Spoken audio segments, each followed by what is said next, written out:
Shalom jemaat Tuhan, hari ini kita memperingati hari Jumat Agung di mana Yesus disalibkan. Yesus disalibkan untuk menebus segala dosa umat manusia, dosa saya dan dosa saudara. Tapi sebelum dia disalibkan, dia berada di sebuah taman namanya Taman Getsemani. Getsemani, tempat di mana Yesus bergumul dan disitulah kemenangan itu juga terjadi. Getsemani adalah sebuah taman di kaki Bukit Zaitun di daerah Yerusalem. Yesus biasa datang ke sana. Mari kita baca Lukas 22 ayat 39 sampai yang ke-46. Lalu pergilah Yesus keluar kota dan sebagaimana biasa ia menuju Bukit Zaitun. Murid-muridnya juga mengikuti dia. Setelah tiba di tempat itu, ia berkata kepada mereka, "Berdoalah supaya kamu jangan jatuh ke dalam pencobaan." Kemudian ia menjauhkan diri dari mereka, kira-kira sepelempar batu jaraknya. Lalu ia berlutut dan berdoa, katanya, "Ya Bapakku, jikalau engkau mau, ambillah cawan ini daripadaku. Tetapi bukanlah kehendakku, melainkan kehendak-Mu yang terjadi." Maka seorang malaikat dari langit menampakkan diri kepadanya untuk memberi kekuatan kepadanya. Ia sangat ketakutan dan makin sungguh-sungguh berdoa. Peluhnya menjadi seperti titik-titik darah yang bertetesan ke tanah. Lalu ia bangkit dari doanya dan kembali kepada murid-muridnya. Tetapi ia mendapati mereka sedang tidur karena duka cita. Katanya kepada mereka, "Mengapa kamu tidur? Bangunlah dan berdoalah supaya kamu jangan jatuh ke dalam pencobaan." Yesus biasa datang ke Taman Getsemani. Dia berdoa, dia dekat dengan Bapanya.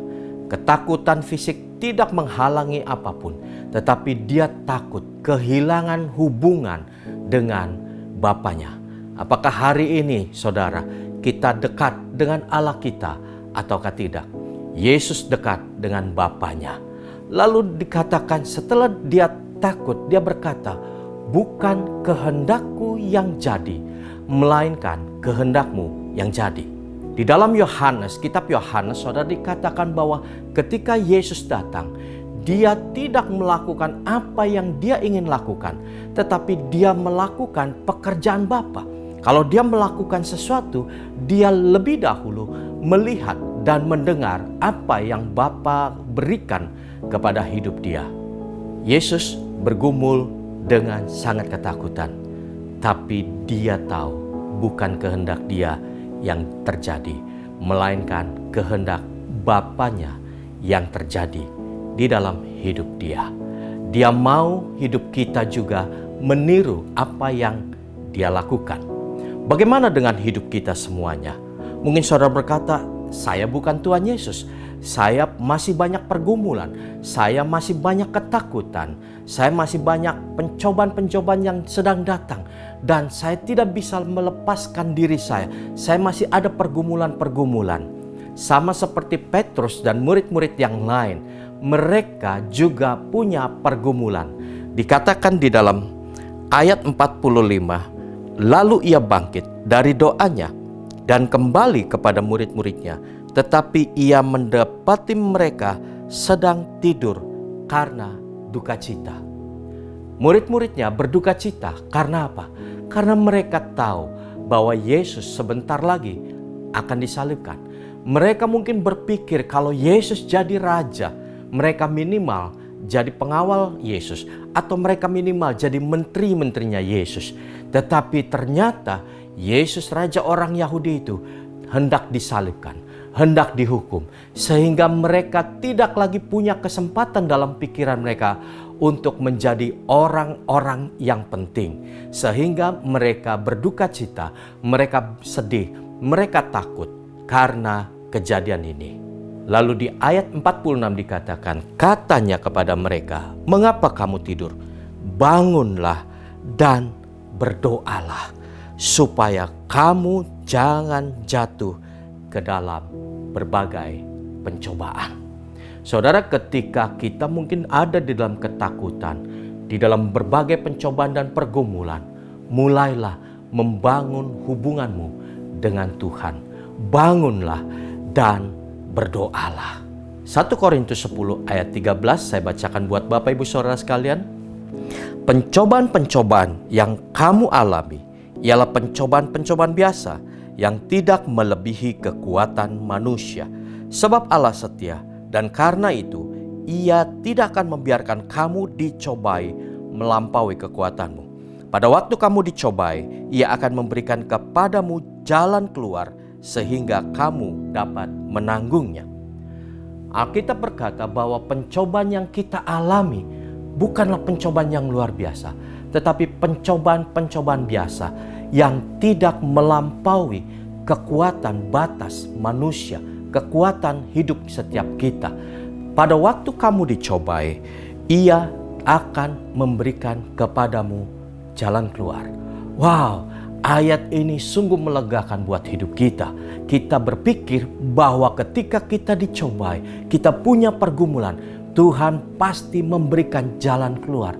Tetapi ada banyak orang berkata, sampai hari ini pergumulan saya masih ada, ketakutan saya mungkin masih ada, dan Tuhan seakan-akan tidak memberikan kepada kita jalan keluar.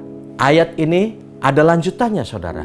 Dikatakan bahwa sehingga kamu dapat menanggungnya. Firman Tuhan berkata, di dalam ketakutan, di dalam pergumulan hidup kita, mungkin tidak ada jalan keluar yang kita inginkan, yang kita pikirkan. Ternyata firman Tuhan berkata, kita bisa menanggungnya. Menanggung setiap pencobaan-pencobaan yang mungkin datang hari ini, saudara. Kita bisa menanggung semuanya itu. Sama seperti Yesus.